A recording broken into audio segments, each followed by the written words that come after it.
రండి ప్రియులారా, ఈరోజు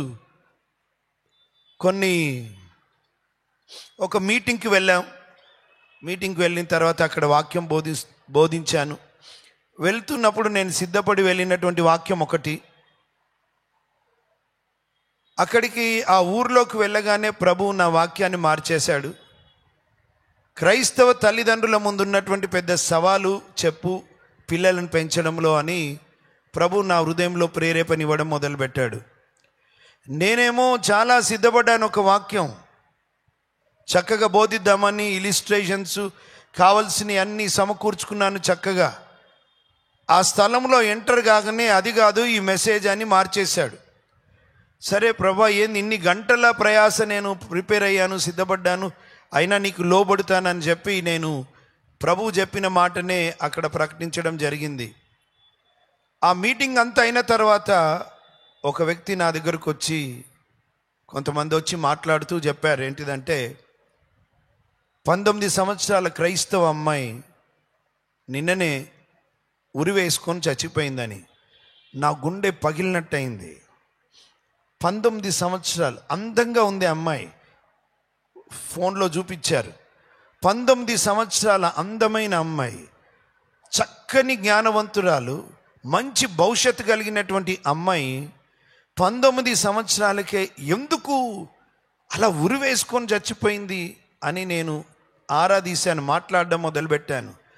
అప్పుడు వాళ్ళు చెప్పినటువంటి మాట ఏంటిదంటే, ఆ అమ్మాయి ప్రేమ వ్యవహారంలో పడింది. She had love affair, it seems. ప్రేమ వ్యవహారంలో పడింది. తర్వాత ఏమైందో ఏమో, ఒక రోజున ఆత్మహత్య చేసుకొని చనిపోయింది. ప్రియులారా, ఇది విన్నప్పుడు నాకు చాలా బాధేసింది. ఆ రోజు నుంచి యవన బిడ్డల మీద ఇంకా నాకు దేవుడు భారం పెట్టాడు. ఈరోజు కొన్ని విషయాలు మీ ముందు పెట్టాలని ఆశపడుతున్నాను. నాతో పాటు యోహాను సువార్త 10వ అధ్యాయం 10వ వచనం చదవండి.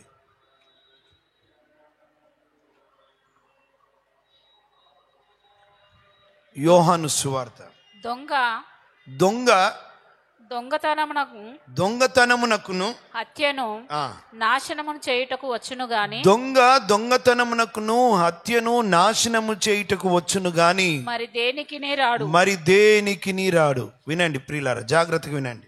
గొర్రెలకు జీవము కలుగుటకును అది సమృద్ధిగా కలుగుటకు నేను వచ్చి తినని మీతో నిశ్చయంగా చెప్తున్నాను. యేసయ్య తను దేని కొరకు వచ్చాడో చెప్తున్నాడు, ఇంకొకటి గురించి కూడా చెప్తున్నాడు. వినండి. వాడు సాతానుడు, వాడు దొంగ ఎందుకు వస్తాడండి? మీ ఇంట్లో ఎప్పుడైనా దొంగలు పడిన అనుభవం ఉందా? మీ ఇళ్ళల్లో ఎప్పుడైనా దొంగలు పడ్డారా? దేవునికి మహిమ కలుగును కాక, పడొద్దు కూడా. ఎందుకంటే దొంగ ఎందుకు వస్తాడో తెలుసా? మీళ్ళంతా చక్కబెట్టడానికి ఆయన రాడు. పాపం పిచ్చోళ్ళు అన్ని ఎట్లా బట్టలు పడేసుకున్నారు, చక్కగా అమర్చి పెడదామని రారు. దొంగ దేని కొరకు వస్తాడో తెలుసా? దోచుకెళ్ళడానికి వస్తాడు. ఒకవేళ ఆ ఇంటోళ్ళు ఎవరైనా తొందరలో లేచి ఎదుర్కొంటే వాళ్ళని చంపేయడానికి కూడా వెనుకంజ వేయరు. ఈ మధ్యలో చెడ్డీ గ్యాంగ్ అని ఒకటి తిరుగుతున్నది, మీరు వినిండొచ్చు. చెడ్డీ గ్యాంగ్ వాళ్ళు ఏం చేస్తారంటే చెడ్డీ మీదనే ఉంటారు, శరీరం అంతటికి నూనె పూసుకుంటారు వాళ్ళు, పట్టుకుంటే జారిపోవడానికి. ఇది దొంగల ట్రిక్కు. మరి పోలీసు వాళ్ళకి తెలిసి ఇంకా వాళ్ళ ట్రిక్కులు ఏముంటాయి. ఇక్కడ ఉన్నారు కొంతమంది, నాకు యూట్యూబ్లోనో ఎవరో చెప్పింది నేను చెప్తున్నాను. దొంగలకు వాళ్ళ ట్రిక్కులు ఉంటాయి. వాళ్ళు చేసే పని ఏంటో తెలుసా? అన్నీ దోచుకెళ్తారు. ఎవరైనా ఇంటోళ్ళు లేస్తే ఇంకా బ్రతకనివారు చంపేస్తారు. ఈ ఇంట్లో ఎంతమంది ఉన్నారో లేదో ఎట్లా అంచనా వేస్తారంటే తెలుసా? వాళ్ళు దినం పూట పోతూ దండం మీద ఆరేసిన బట్టలు ఉంటాయి కదా, దాన్ని బట్టి ఇంట్లో మగోళ్ళు ఎంతమంది ఉండరు, పిల్లలు ఎంతమంది ఉండరు, ఆడోళ్ళు ఎంతమంది ఉండరు అని దాదాపుగా అంచనా వేస్తారంట. చూడండి, అంచనా వేసి వాళ్ళు ప్లాన్ వేసి మీ దండం మీద చాలా వేయండి అన్నీ, అవి ఇవి మొత్తం భయం కాలానికి. ఏమంటున్నానంటే ఇది వాళ్ళ దొంగ ఎందుకు వస్తాడంటే దోచుకోవడానికి వస్తాడు, హత్య చేయడానికి వస్తాడు, చివరికి నాశనం చేస్తాడు. అది దొంగ పని. ప్రియులారా, మనం అర్థం చేసుకోవాలా? మనకొక శత్రువు ఉన్నాడు, వాడు దొంగ. ముందు వాడి చేతిలోనే ఉండే ప్రభు తన మహాకృప చేత వాని చేతిలో నుండి మనల్ని విడిపించాడు. ఇప్పుడు వాని ప్లాన్ ఏంటో తెలుసా? వాని చేతిలో నుండి తప్పించబడిన మన జీవితాలను, మన కుటుంబాలను తిరిగి దోచుకోవడానికి, నాశనం చేయడానికి వాడు ఎల్లప్పుడూ రెడీగా ఉన్నాడు. ఎవరిని మింగుదునా అని ఎదురు చూస్తున్నాడు. వాడు దొంగ. ప్రియులారా, వాడు ఎవరిని వదిలిపెట్టాడు. వాడు దొంగకి దయ లేదు, దొంగకి కనికరం ఉండదు, దొంగకి మన మీదేం ప్రేమ ఉండదు. వాడు దోచుకొని వెళ్ళడానికే వస్తాడు. వాడికి సెంటిమెంట్స్ ఉండవు దొంగకి. మనకొక శత్రువు ఉన్నాడు. రాజుల కాలంలో ఈ రాజ్యాల మీద, ఒక రాజ్యం మీదకి ఒక రాజ్యం గొడవకు వచ్చేవారు కదా, యుద్ధానికి వచ్చేవారు. ఆ టైంలో శత్రువు పన్నాగం ఏంటో తెలుసా? స్త్రీలను వీలైతే కొంతమందిని పట్టుకెళ్తారు లేదా చంపేస్తారు, పురుషులను అయితే పూర్తిగా నాశనం చేస్తారు. అంతేకాదు ప్రియులారా, పిల్లల్ని కూడా వదిలిపెట్టారు. పిల్లల్ని తీసి బండకేసి కొట్టి చంపుతారు.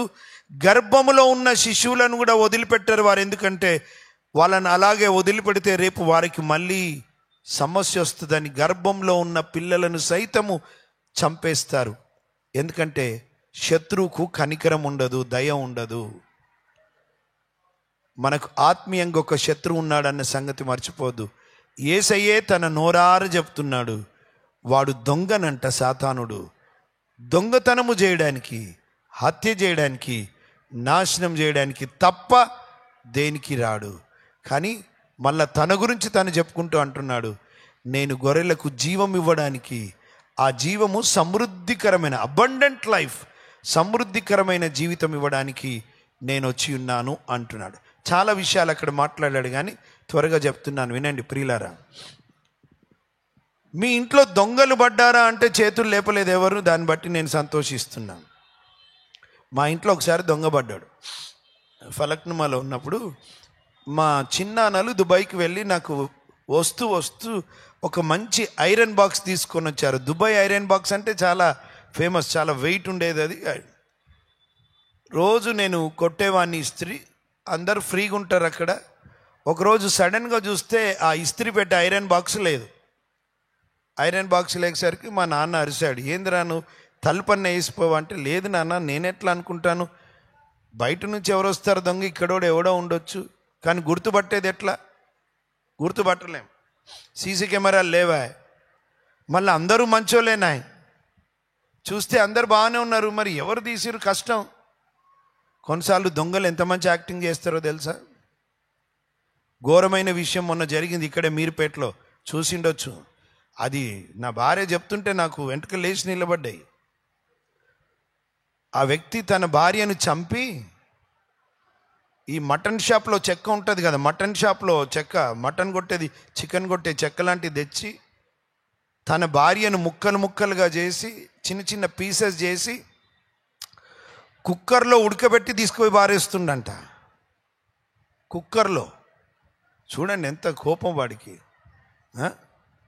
ఇటువంటి భయంకరమైన పరిస్థితులు చూస్తున్నాం. సరే, ఇస్త్రీ పెట్టి పోయింది, ప్రార్థన చేస్తున్నాను మా ఫ్యామిలీ ప్రేయర్లో. మా నాన్న అంటున్నాడు, రే ప్రార్థన ఇప్పుడు చేస్తున్నావు కానీ ముందు జాగ్రత్త తీసుకుంటే అయిపోయేది కదా, నువ్వు అదేది డోర్స్ కుల్లా పెట్టి వెళ్ళిపోతావు నీ రూమ్లోది, రోడ్డుకే ఉంటుంది నా రూమ్, ఇట్లా చాలామందికి తెలుసు.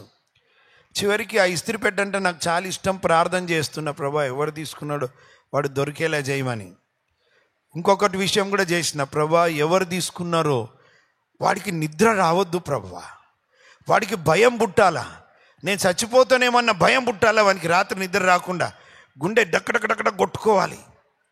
ప్రార్థన చేస్తా ఉన్నా, ఎందుకంటే నా ఇస్త్రీ పెట్టే మా చిన్నాన్న దుబాయ్ నుంచి తెచ్చి ఇచ్చిండు, నాకు ప్రియమైన ఇస్త్రీ పెట్టి ఇటు నాయన తిడుతున్నాడు. ఇప్పుడు బట్టలు ఇంకోటి కొనలేని పరిస్థితి. ఒక వారం రోజులైంది, మధ్యరాత్రి ఎవరు తలుపు కొట్టారు. చూస్తే నాకు తెలిసినోడే చేతిలో ఇస్త్రీ పెట్టెతో ఉన్నాడు. లోపలికి రారా అన్నాను, లోపలికి వచ్చిండు వాడు. లోపలికి వచ్చిన తర్వాత వానికి అడిగిన, అసలు ఎందుకు దొంగతనం చేయాలనుకున్నావు అంటే, అన్న నేను ఒక రెంట్ సైకిల్ తీసుకున్నా, రెంటోడు డబ్బులు కావాలంటున్నాడు, సైకిల్ తెచ్చి రెంట్ ఇవ్వమంటున్నాడు, రెంట్ లేదు, ఇస్త్రీ పెట్టే అందంగా కనబడ్డది, అది అమ్మితే డబ్బులు వస్తుంది అనుకొని నేనే ఎత్తుకెళ్ళినా, నేను అది అమ్మి పైసలు ఇచ్చిన సైకిల్ ఆయన ఊరుకున్నాడు అని నేను అడిగిన. చెప్పిన తర్వాత నేను అడిగినా, మళ్ళీ ఎందుకు తెచ్చిచ్చినావు చెప్పు. సరే అమ్మినావు, తీసుకెళ్ళినావు, సైకిల్కి అవసరం ఉండే, మళ్ళీ ఎందుకు తెచ్చిచ్చినావు అంటే వాడు అదే చెప్పిండు. ఇది తీసుకొని అమ్మి నా పైసలు కట్టి ఇంట్లో పండుకున్నప్పటి నుండి అన్న నాకు నిద్ర వస్తలేదు, నా గుండె డగడగడగడ కొట్టుకుంటుంది, చచ్చిపోతేనేమో అని భయం వేస్తుంది నాకు. ఇదిగో ఇప్పుడు నేను మళ్ళీ మా అమ్మ దగ్గర నాయన దగ్గర డబ్బులు అడిగి తీసి మళ్ళీ వానికి ఆ డబ్బులు ఇచ్చి ఆ ఇస్త్రీ పెట్టే తీసుకొని వచ్చిన, మీకు ఇచ్చిన తర్వాత ఇప్పుడు నాకు నెమ్మది ఉంది అన్నాడు వాడు. దేవునికి స్తోత్రం కలుగును గాక. అంటే దేవుడు ఎట్లాంటి కార్యాలు చేస్తాడో చూడండి. వినండి ప్రియులారా, మీకు అడిగితే మా ఇంట్లో దొంగతనం కాలేదన్నారు, నేను చెప్పనా, దొంగతనం జరుగుతుంది మీ ఇంట్లో. దొంగ మీ జీవితంలో కొన్నిటిని దోచుకుంటున్నాడు. దొంగ ఇదివరకే కొన్ని వాటిని మీ జీవితంలోంచి దోచుకున్నాడు, మీకు అర్థం అవ్వట్లే. ఇంకా దోచుకుంటున్నాడు, అది అర్థం అవ్వట్లేదు మీకు. సాతానుడు మీ జీవితంలో ఎన్నో, మీ కుటుంబ జీవితంలో, మీ వ్యక్తిగత జీవితంలో దోచుకుంటున్నాడు వాడు. మీ బాధాకరమైన విషయం ఏంటంటే దోచుకోబడ్డమన్న సంగతి మీకు అర్థం అవ్వట్లేదు ఇంకా. మొట్టమొదటిది వినండి, కొంతమంది జీవితంలో వారి కుటుంబాలను దోచుకుంటున్నాడు వాడు. సాతానుడు దోచుకుంటున్నాడు. కుటుంబంలో నెమ్మది దోచుకోబడుతుంది, కుటుంబంలో సమాధానము దోచుకోబడుతుంది. కొంతమంది కుటుంబాల్లో సమాధానం లేదు, నెమ్మది లేదు. కొంతమంది జీవితాల్లో అన్నీ ఉన్నాయి, నెమ్మది లేని జీవితాలు ఉన్నాయి. కొంతమంది జీవితంలో వ్యక్తిగతంగా పరిశుద్ధత దోచుకోబడింది, ప్రార్థనా జీవితాలు దోచుకోబడ్డాయి, వాక్య ధ్యానము దోచుకోబడింది. కొంతమందికి ఇప్పటికీ అర్థం అవ్వట్లేదు, సాతానుడు మా జీవితాల్లో దోచుకున్నాడు కొన్నిటిని అని. ఒక మాట అడుగుతాను, మీ ఇంటిలో సమాధానం ఉందా? అల్లర్లు లేవా? గొడవలు లేవా? భార్య భర్తల మధ్యలో మనస్పర్ధలు లేవా? ముఖం తిప్పుకోవడాలు లేవా? నెమ్మది లేని రోజులు లేవా? నెమ్మది లేని రాత్రులు లేవా? ఇంకా కూడా నెమ్మది లేని స్థితిలో ఉన్నారు కదా. నీకు అర్థం అవ్వట్లేదా? నువ్వు అనుకుంటున్నావు నా భర్త తప్పని, నువ్వు అనుకుంటున్నావు నా భార్య తప్పని, కానీ నిజంగా మీ కుటుంబంలో చిచ్చు పెట్టి నెమ్మదిని కొట్టేసిండు ఎవడో తెలుసా? సాతానుడు. నెమ్మదిని దొంగిలించేశాడు వాడు. కొంతమంది జీవితంలో ప్రార్థన పోయింది. ఇక్కడ నేను యథార్థంగా చెప్పగలను, ఇక్కడ కూర్చున్న వారిలో కొంతమంది ఉన్నారు, పట్టుమని 10 నిమిషాల ప్రార్థన మీరు చేయరు రోజు. సంవత్సరాలైంది మీరు ప్రభువుని తెలుసుకొని, సంవత్సరాలైంది మీరు ప్రభువుని అంగీకరించి. You don't even pray for 10 minutes. You are so busy. చాలా బిజీగా ఉన్నావు నువ్వు. నిన్ను చాలా బిజీ చేశాడు.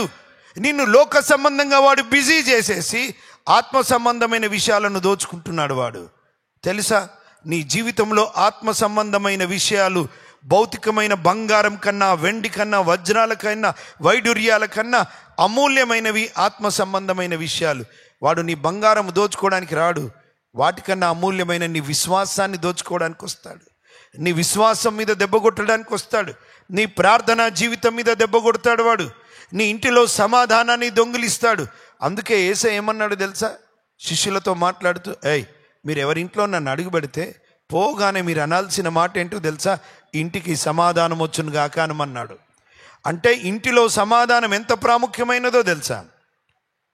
చాలా కుటుంబంలో ఫ్రిడ్జ్ ఉంది, ఈరోజు టీవీలు ఉన్నాయి, ఇంటింటికి రూమ్కి ఒక టీవీ ఉండొచ్చు, బ్యాంక్ బ్యాలెన్స్ ఉండొచ్చు, మెడలో బంగారం ఉండొచ్చు, చేతికి బ్రేస్లెట్స్ అంటారు, ఏవైనా ఉండొచ్చు. అవి నేను తప్పు అనట్లేదు. But the sad part is this, you don't have piece in your heart. నీ గుండెలో నెమ్మది లేదు, నీ గుండెలో సమాధానం లేదు, నీ ఇంటిలో సమాధానం లేదు. అవన్నీ ఉండి ఏం లాభం అండి? నెమ్మది లేకపోతే. నెమ్మది లేకపోతే ఏంటి? దేనికి? బిల్డింగ్లు దేనికి? బంగారం దేనికి? వజ్రాలు దేనికి? వైడూర్యాలు దేనికి? నెమ్మది లేని జీవితాలు. మైకిల్ జాక్సన్తో చివరి ఇంటర్వ్యూ చేస్తున్న వ్యక్తి అడిగాడు, సార్ మీరు చాలా పేరు ప్రఖ్యాతలు కలిగినటువంటి వారు, మీరు ధన్యులండి, మీ పాట పాడితే చచ్చిపోయేటోళ్ళు ఉన్నారు, అభిమానులు ఉన్నారు, ఆస్తిపాస్తులు ఉన్నాయి, అంతఃపురం లాంటి ఇల్లుంది, మీ చుట్టుముట్టు డాక్టర్లు ఉన్నారు, కొంచెం చర్మం ముడత పడితే దానికి ట్రీట్మెంట్ ఇస్తారు, కొంచెం లివర్ పాడైతే డోనర్స్ ఉన్నారు లివర్ ఇవ్వడానికి, కిడ్నీస్ పాడైతే కిడ్నీ డోనర్స్ ఉన్నారు.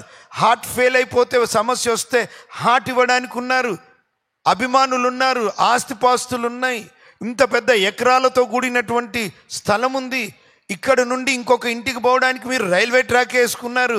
ఆహా, జీవితం అంటే మీది సార్, జీవితం అంటే మీది, అన్నీ ఉన్నాయి, ఏం కొదువు ఉంది, లైఫ్ అంటే మీది అని ఇంటర్వ్యూ తీసుకుంటున్న వ్యక్తి అంటే మైకిల్ జాక్సన్ అన్న మాట ఏంటో తెలుసా?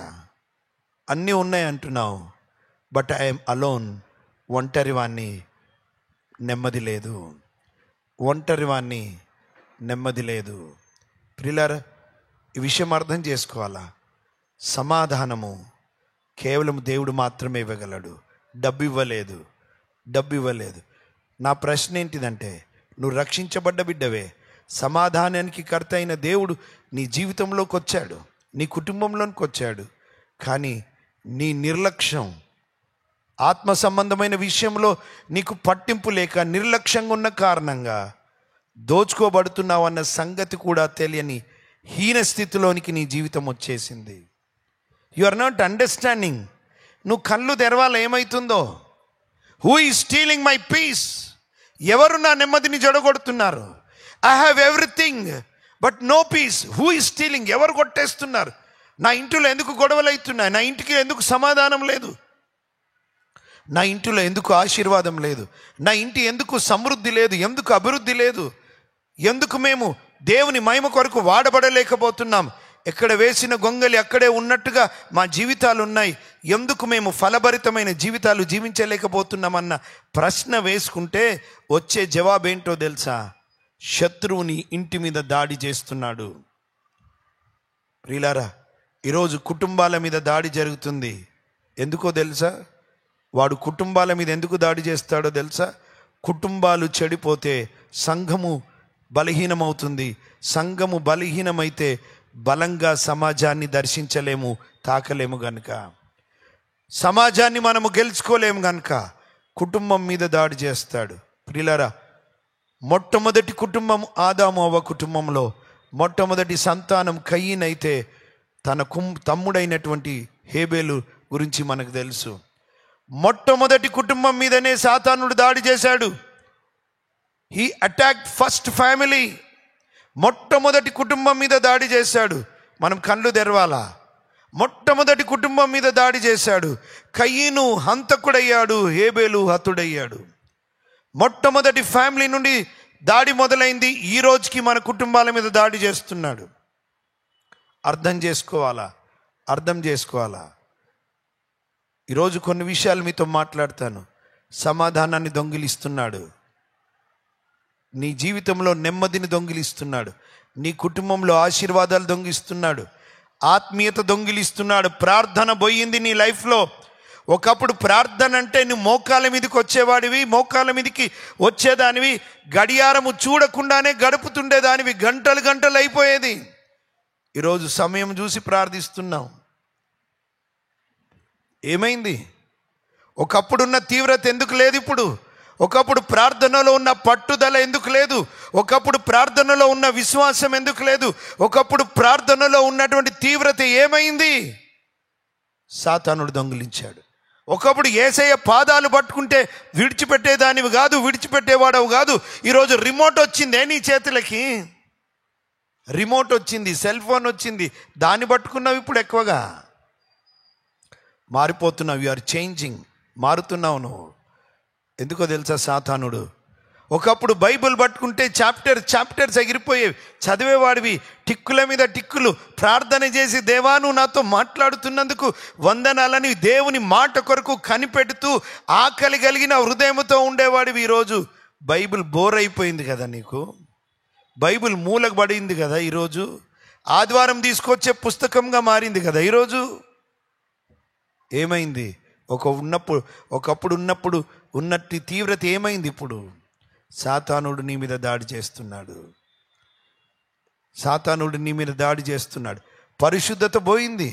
ఒకప్పుడు నిన్ను నువ్వు ఎంత జాగ్రత్తగా ఏవి చూడకుండా నీ చూపుల విషయంలో, నీ మాట విషయంలో, నీ నడక విషయంలో, నీ పడక విషయంలో నువ్వు ఎంత జాగ్రత్త వహించేదాడివి. జాగ్రత్త వహించేవాడివి. ఇప్పుడు ఏమైంది? ఏమైంది? ఏం మాట్లాడుతున్నావో నీకు అర్థమవుతలే, ఏం చూస్తున్నావో నీకు అర్థం అవట్లే, ఏమేం చూస్తున్నావో నీకు అర్థం అవట్లే. సాతానుడి దాడి అన్న సంగతి గుర్తు చేసుకుంటున్నావా? Is attacking your life. ఒకప్పుడు కొంతమంది ఇక్కడ ఉన్నవారు పరిచర్యలో పాల్గొన్నవారు ఉన్నారు, పరిచర్య కొరకు ప్రకటించినటువంటి వారు ఉన్నారు ఇక్కడ. ఈరోజు అది ఆగిపోయింది. పరిచర్య కొరకు నువ్వు పరిగెత్తిన రోజులు ఉన్నాయి. ఈరోజు పరిచర్య కొరకు పరిగెత్తినటువంటి నీ పాదాలు ఈరోజు నీ పని కొరకో పనికిరాని వాటి కొరకో పరిగెత్తుతుంటే అర్థమవుతుందా? సాతానుడి మీద దెబ్బ కొట్టాడని. ప్రియులారా, ఈరోజు పరిశుద్ధత మీద దెబ్బ కొట్టాడు, దొంగిలించాడు చాలామంది జీవితంలో. సంసోను లైఫ్ చూడండి ప్రియులారా, ప్రవచనాత్మకంగా జన్మించాడు, కానీ దెలీలాతో సహవాసం తన జీవితంలో పరిశుద్ధతను పోగొట్టుకున్నాడు. మహాబలుడు పడిపోయాడు పరిశుద్ధత విషయంలో. నిర్లక్ష్యంగా ఉండడానికి వీల్లేదు. ఏం కాదండి, ప్రైజ్ అలాడ్ హల్లెలూయా కాదు. మహాబలుడు పడిపోయాడు పాపంలో. పాపము వలన వచ్చి జీతము మరణము, నిత్యము మండే అగ్నిగుండము కదా. పాపులను రక్షించడానికి యేసు క్రీస్తు ప్రభు వచ్చాడు. వినండి, మహాబలుడు పాపంలో పట్టుబడి పరిశుద్ధతను కోల్పోయాడు. మహాజ్ఞాని అయిన సొలొమోను పాపంలో పట్టుబడ్డాడు కదా. మహారాజు అయిన దావీదు పాపంలో పట్టుబడ్డాడు. నీ జీవితం సంగతి ఏంటి? అసలు ఎట్లుండాలి నువ్వు? ఎక్కడుండాలి నువ్వు? ప్రభు కొరకు ఎట్లా వెలిగాల్సింది నువ్వు? ప్రభు చేతిలో బలమైన ఆయుధంలాగా వాడబడాల్సిన వాడవు కదా నువ్వు. అసలు ఏంటి నీ గురెట్లుండే, నీ దర్శనం ఎట్లుండే, ప్రభు కొరకు తీవ్రత ఎట్లుండే? ప్రాణం పోయినా పర్వాలేదు అనుకున్నావు కదా ఒకప్పుడు. ఏమైపోయింది ఇప్పుడు? What happen? ఎందుకు నీ దర్శనాన్ని కోల్పోయినావు? సాతానుడు దాడి చేస్తున్నాడు. సాతాను దాడి. ప్రియులారా, ఈరోజు ప్రభు మనతో మాట్లాడుతున్నాడు. దొంగ దోచుకోవడానికి వస్తాడు, దొంగిలించడానికి వస్తాడు, హత్య చేయడానికి వస్తాడు, నాశనం చేయడానికి వస్తాడు. ఈరోజు నీ ఇంటిలో సమాధానం లేదంటే నీ భర్త కాదు, ఆ భర్త వెనుకాలున్న శత్రువుని చూడాలి. నీ భార్య కాదు, నీ భార్య వెనుకాలున్న శత్రువైన సాతానుని చూడాలి. నీ పిల్లలు కాదు, నీ పిల్లల వెనుకాలున్నటువంటి సాతానుని శత్రువుని గమనించాలి. మీకు ఒక మాట అడుగుతాను. మీకు ఒక వ్యక్తి రాయితో కొట్టారు, కమలమ్మ గారు, మీకు ఒక వ్యక్తి రాయితో కొట్టిండ్రు. నువ్వు రాయితో కొట్లాడతావా, కొట్టిన ఆమెతో కొట్లాడతావా? రాయితో కొట్లాడతావా? నీకు తగిలింది కదా రాయితో కొట్లాడతావా, రాయి కొట్టిన వ్యక్తితో కొట్లాడతావా? పిల్లరా, నీ భార్య, కొన్నిసార్లు నీ భర్త, వాళ్ళకి తెలియదు, కొట్టినవాడు, వాడుకుంటున్నవాడు సాతానుడు. మనకి కోపం ఎక్కడ రావాలో తెలుసా? శత్రువు మీద రావాలి, కుటుంబీకుల మీద కాదు. చెప్దామా హల్లెలూయా? ఈరోజు నీ భార్య చూసి అనుకోవచ్చు, చెయ్యి, నా జీవితంలో ఎందుకు వచ్చినావు నువ్వు? నేను ఏదో చేసుకుందాం అనుకున్నా, ఎవరినో చేసుకుందాం అనుకున్నా, నా పాలిట శాపమై వచ్చినావు. కాదో అనొద్దా మాట. పరిశుద్ధ వివాహం ద్వారా నువ్వు జతపరచబడ్డావు. దేవుడు భూమి పునాదులు వేయబడక మునిపై నీ కొరకు నియమించిన భార్య, నీ కొరకు దేవుడు నియమించిన భర్త. ఇప్పుడు ఆమె నా మాట అనడానికి వీల్లేదు, నువ్వు ఆ వ్యక్తిని అనడానికి వీల్లేదు. ఆమె వెనకాల పనిచేస్తున్న శత్రువుని చూడు. ఆ వ్యక్తి నీ భర్త వెనకాల పనిచేస్తున్న శత్రువుని చూడు. కోపం తెచ్చుకోవాలి, నువ్వు రోషం తెచ్చుకోవాలి శత్రువు మీద. దేవునికి లోబడుడి, సాతానుని ఎదిరించుడి, అప్పుడు వాడు మీ యొద్ద నుండి పారిపోతాడు. పిల్లరా, 2 things. దేవునికి లోబడాలి, సాతానుని resist the devil, resist him, వాడిని ఎదిరించాలి. ప్రియులారా, ఇప్పుడు మీకు ఒక మాట అడుగుతాను. మీరు చూస్తుండగానే దొంగ ఎంటర్ అయ్యాడు మీ ఇంట్లోకి, మీరేం చేస్తారు? దొంగగారు రండి, మీకు ఎందుకు కష్టం, ఆగండి, ఏవేవి ఎక్కడెక్కడున్నాయో అన్నీ తీసి ఇస్తానని ఇస్తారా? ఏం చేస్తారు? ఏమండి కర్ర తీసుకోండి అంటారు. అప్పుడు ఆయన అంటాడు, నువ్వు కారం పొడి తీసుకో అంటాడు. కారం పొడి తీసుకొని మీరు ఏం చేస్తారు? శత్రువుని, దొంగని ఎదురు తిరుగుతారు. ఎదురు తిరగకపోతే ఏమవుతుంది? వాడు అన్ని దోచుకోవడం మాత్రం కాదు, మీకు కూడా హాని చేసిపోతాడు కదా, మీకు హాని చేసిపోతాడు. We should realise one thing, we have an enemy. మనకు ఒక శత్రువు ఉన్నాడు. వాడికి మన మీద దయ లేదు, దాక్షిణ్యం లేదు, కనికరం లేదు. వాడికి దొంగిలించడమే తెలుసు. నీ జీవితంలో ప్రార్థన దోచుకోబడింది, వాక్య ధ్యానము దోచుకున్నాడు వాడు, నీ కుటుంబంలో సమాధానము దోచుకున్నాడు, నీ జీవితంలో పరిశుద్ధత దోచుకున్నాడు, నీ ఆర్థిక సంబంధమైన విషయాల మీద దాడి చేయడం మొదలుపెట్టాడు. ఇప్పుడు నువ్వు కళ్ళు తెరుచుకోవాలి. ఇంకొక విషయం చెప్పనా, నీ వంశం ఉండొద్దని, ఆత్మ సంబంధంగా ప్రభు కొరకు ఎవరు నిలబడొద్దని నీ పిల్లలను దోచుకోవడానికి సిద్ధమయ్యాడు వాడు. నీ పిల్లలని. మనసు బాధ అనిపించింది. 19 సంవత్సరాల అమ్మాయి ఎందుకు ఉరి వేసుకుంది? ఎంత భవిష్యత్తు ఉంది కదా.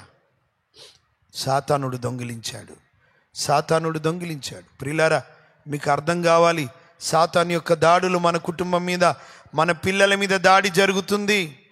ఎక్కడ లేనంతగా దాడి జరుగుతుంది ప్రియులారా. సినిమాలు ప్రభావితం చేస్తున్నాయి మన పిల్లల్ని. ఈరోజు విచారకరమైన విషయం, మీ ఇంట్లో సినిమాలు మోగుతున్నాయి. ఆ సినిమాలు నీ పిల్లల్ని పాడు చేస్తున్నాయని అర్థమవుతుందా?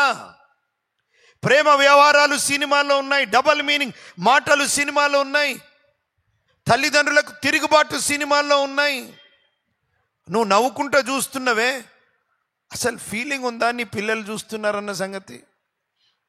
చాలా సంవత్సరాల కిందట కాంచన్ అనే మూవీ వచ్చింది, మీకు తెలుసు, పేపర్లో నేను చదివాను. కాంచన్ అనే మూవీ వచ్చింది. తమిళనాడులో ఒక యవనస్తుడు సెకండ్ షో సినిమా పోయి మిద్దె మీద పండుకున్నాడంట. వాడు మిద్దె మీద 2nd ఫ్లోర్లో రాత్రి భయపడి పరిగెత్తుకుంటూ పోయి పైనుంచి కింద పడి చచ్చిపోయాడు వాడు. పైనుంచి కింద పడి చచ్చిపోయాడు వాడు. దొంగ దోచుకోవడానికి కాదా? మొన్న సినిమా థియేటర్లోకి వెళ్ళిన ఇద్దరు, తల్లి చచ్చిపోయి, కొడుకున్నాడో లేదో తెలియదు నాకు, ఒక పిల్లోడు రీసెంట్, కొడుకు బ్రతుకున్నాడు, తల్లి చచ్చిపోలేదా? ఏం డబ్బులు ఇచ్చి తల్లిని తీసుకొస్తారండి? వాడు దొంగ కదా, దోచుకోలేదా?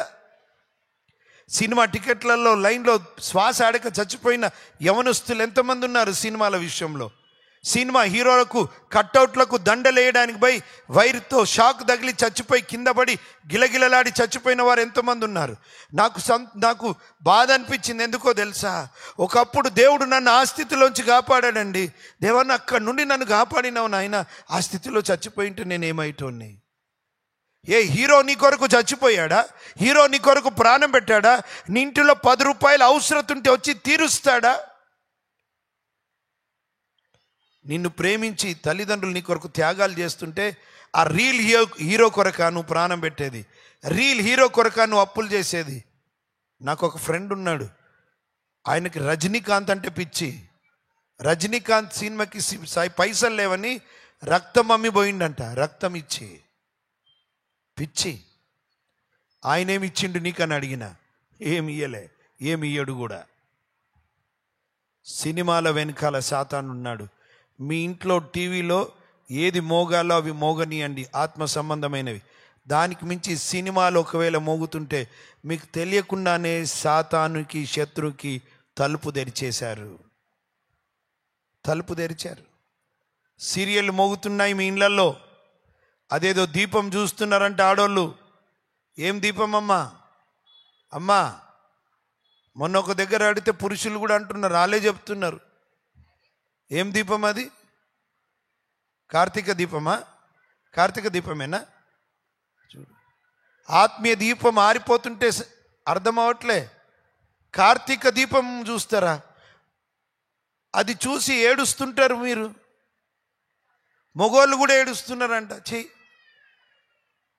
వాళ్ళు గ్లిజరిల్ రుద్దుకొని యాక్టింగ్ చేసి ఏడ్చినట్టు పోయి పైసలు తీసుకుంటే అది నిజం అనుకొని ఏడుస్తున్నావు. ఏమనాలి నిన్ను? ఆ ఏడుపేదో దేవుని సన్నిధిలో ఏడుస్తే నీ భర్త మారుతుండే కదా. ఆ ఏడుపేదో దేవుని సన్నిధిలో ఏడుస్తే నీ భార్య మారుతుండే కదా. ఆ కన్నీరేదో దేవుని సన్నిధిలో పోనిస్తే నీ పిల్లల జీవితాలు బాగుపడుతుండే కదా.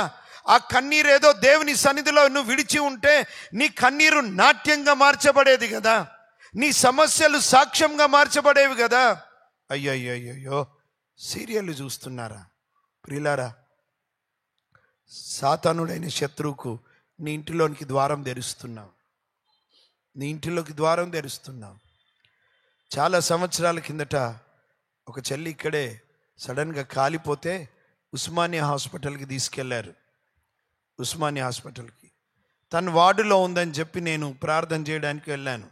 అక్కడ ఉన్నటువంటి వాళ్ళు ఏమన్నారంటే, సార్ డాక్టర్లు రౌండ్లో ఉన్నారు, మీరు కొంచెం సేపు బయటకు ఉండండి, తర్వాత వాళ్ళు పోయిన తర్వాత రండి అన్నారు. సరే అని నేను బయటికి వెళ్ళి కూర్చున్నాను. కూర్చుంటే ఆ పక్కలో ఒక యవనస్తుడు కూర్చున్నాడు. చాలా జాగ్రత్తగా వినాలి. ఆ పిల్లోడితో మాట్లాడడం మొదలుపెట్టాను. బాబు ఎవరున్నారు మీ వాళ్ళు ఈ వార్డులని? మా కోడలండి అన్నాడు. వయసు ఎంత అన్నాను. 16-17 సంవత్సరాలు ఉంటాయని ఏదో వయసు చెప్పాడు. యవనస్తురాలు. నేనన్నాను, ఎందుకు యాక్సిడెంట్ అంటే కాదు, కెరోసిన్ పోసుకొని కాల్చుకుంది అన్నాడు. ఎందుకు, ప్రేమ వ్యవహారమా అని అడిగినాను నేను. ఎందుకంటే యవనస్తురాలు కదా, ప్రేమ వ్యవహారం అంటే కాదు, మీరు నమ్ముతానంటే నేను చెప్తాను అన్నాడు. సరే చెప్పండి, నేను నమ్ముతాను అన్నాను. వినండి, చాలా జాగ్రత్తగా వినండి. ఆ రోజుల్లో అన్వేషణ లేదా అన్వేషిత అనే సీరియల్ వచ్చేదంట. అది దయ్యాలకు సంబంధించిన సీరియల్. అమ్మాయికి రోజు ఆ సీరియల్ చూసే అలవాటు ఉంది. అన్వేషణ ఆర్ అన్వేషిత సంథింగ్, రోజు చూసే అలవాటు ఉంది. ఒకరోజు వాళ్ళ ఇంట్లో పుట్టినరోజు అయితే అందరూ వరండాలో మాట్లాడుకుంటున్నారు, ఈ అమ్మాయి మాత్రం టీవీ చూస్తుంది. సడన్గా ఆ టీవీలో ముగింపులోనంట ఎవరో ఒక తెల్ల చీర కట్టుకొని పూర్తిగా ఇట్లా ముసుకేసుకొని చిన్న క్యాండిల్ పట్టుకొని, నిన్ను చంపడానికి వస్తున్నాను అని అన్నదంట. అనగానే పేర్లు పడ్డాయి. ఏమైందో అంకుల్, ఈ అమ్మాయి వెళ్ళి కెరోసిన్ పోసుకొని నేనే నీ దగ్గరికి వస్తున్నానని అంటిపెట్టుకుంది. నేనే నీ దగ్గరికి వస్తున్నాను అని అంటిపెట్టుకుంది. దొంగతనం చేయడానికి, హత్య, నాశనం చేయడానికి వస్తాడు. ఓ సీరియల్ తన ప్రాణాన్ని తీసింది. మీరు చాలా సీరియల్ చూస్తుంటారు.